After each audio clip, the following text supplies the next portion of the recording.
Matthew chapter 4. Verse 8. We're reading to 11. The third temptation. Read with me. We'll read verse 8 and then I'll continue. 1, 2, read. Again, the devil taketh him up into, stop, not towards, into. The devil taketh him. Who is the him? Your Jesus. Taketh him into an exceeding high mountain. And what happened when they got to that mountain? He stood from that mountain and saw the glory of the entire earth. That there is a mountain a man can stand, and from that mountain you can see the glory of the whole earth. This is the mountain that Satan took Jesus. There were many mountains, but he knew only one would be worth tempting Jesus in. And he took Jesus to that mountain. The Bible calls it an exceeding high mountain. And then he showed him the kingdoms of this world and the glory of them. Next verse. And saith to him, all these things. What things? The kingdoms and the glories I will give thee. So Satan is negotiating a transaction here, but there was a location. He said, Jesus, I want to talk to you, but let's go up the mountain. We don't do these kinds of discussion on a plain land. He took him to an exceeding high mountain where it was only two of them. And then he says, this is, I want to give. That one is a deception. Because when you give something and demand something, it's not giving, it's business. He used a very deceptive terminology. He says, I will give thee if thou will fall down. I will give you pure water if you will give me 100 naira. Is that charity? No. Satan is negotiating something with Jesus, your Jesus. And look at the interesting system. He starts by marketing something for him. He says, before we talk, see first, so that you will believe me. Look at the kingdoms, and then look at their glories, the wealth. And then he says, now that you have seen and are convinced, let us discuss. This is my proposal. I will give you access from this mountain to all these kingdoms. They will be at your beck and call. What I will get in return, listen carefully, is that you will fall down and worship me. Now imagine, God forbid, but just imagine that Jesus agreed. What do you think would have happened? Jesus would have come down that mountain with strange influence that you cannot explain. Now you were not there. All you know is that he bowed down and said, Satan, I'm more interested in the kingdom and the glory. O King Satan, I acknowledge you as my Lord. I give you my heart. And Satan says, okay, as I agreed. If Satan tempted Jesus, how many other people has he taken to that mountain to say, come, forget about this, let me show you how things happen in this earth. And then he says, look at this, I will give you these kingdoms and the glory, bow down to me. Not everybody will say no. Some people will say yes, and will say, this is the deal, here you have, go down. Immediately they go down. In 2 months their albums are all over the world, regardless of what they sing. And you say, my God, this guy is so skilled. No, something happened up the mountain. I pray that God will open your eyes to understand what I'm teaching you tonight. There are certain dimensions of the supplies of God that cannot happen by doing business with men. You must do business with spirits.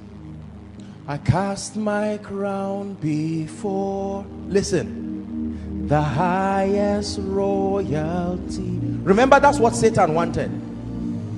Bow down and worship me. Satan has been obsessed with allegiance and loyalty. The kingdoms did not mean anything to him. The glories did not mean anything to him. But he knows that it is the system that men need. And so what he decided to do was to make sure that he has control of those systems, and then he will continue to call men to say, let us negotiate. What shall it profit a man if he gains the whole world? Question, where did that business happen? That he gained the whole world? Because that is a business terminology. What shall it profit a man if he gains the whole world? Where is the law? Show me where men gain the whole world.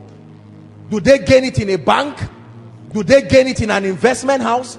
Show me where men gain the whole world and give up their soul.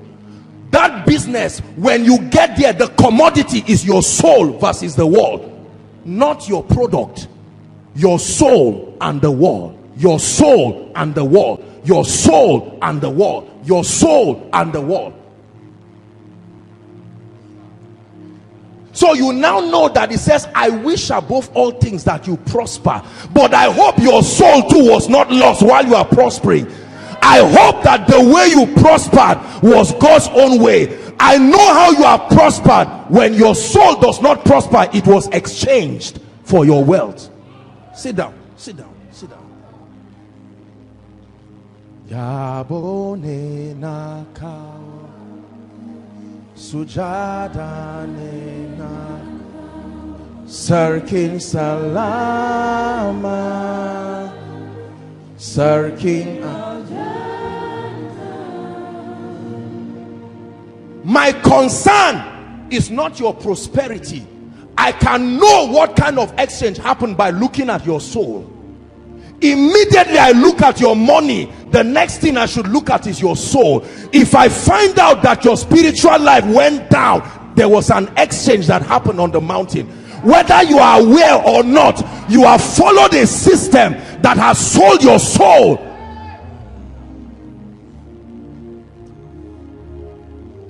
There are many, sit down please. There are many men of God. There are many businessmen.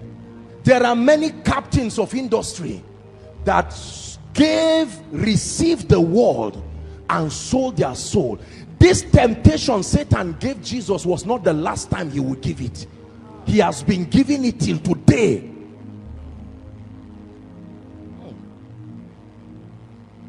So he says, I wish above all things that you will prosper, but I will know how the prosperity came, not by looking at the money, but looking at your soul. When I see both your soul and your pocket rising, I know where that grace came from. It can't be the devil. The devil will never allow your pocket and your soul to rise at the same time. So I look at your prosperity, and then I look at your soul.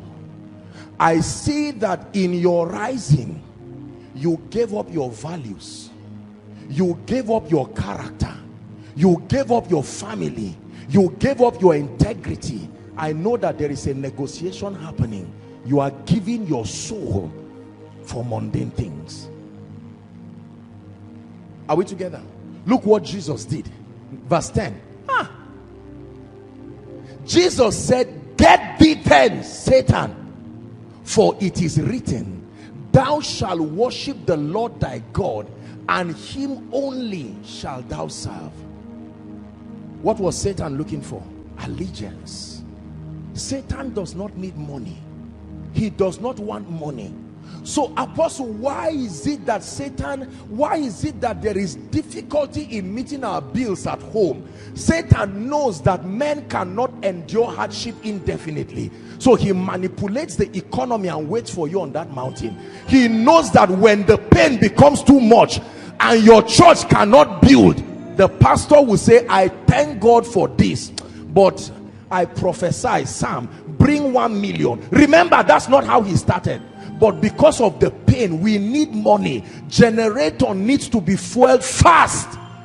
And now I'm at a point, we brought a man of God abroad and we cannot pay him. So Sam, bring 1 million, bring 2 million. So I see the church's financing rising, but I look at the soul of the members. So I know that an exchange has happened. The pastor negotiated an exchange. I'm not saying this in a critical way. The greatest dread of Satan is that you prosper while your soul prospers. What then is his gain? Think how annoying it will be for me as a businessman. This is what I'm selling. Look up, please. And then I see you hold both money and my product. Are you getting what I'm saying now? Now, you think what that would do to me? My advantage has been ruined. You have shown me I don't need you. That's the statement that this is happening.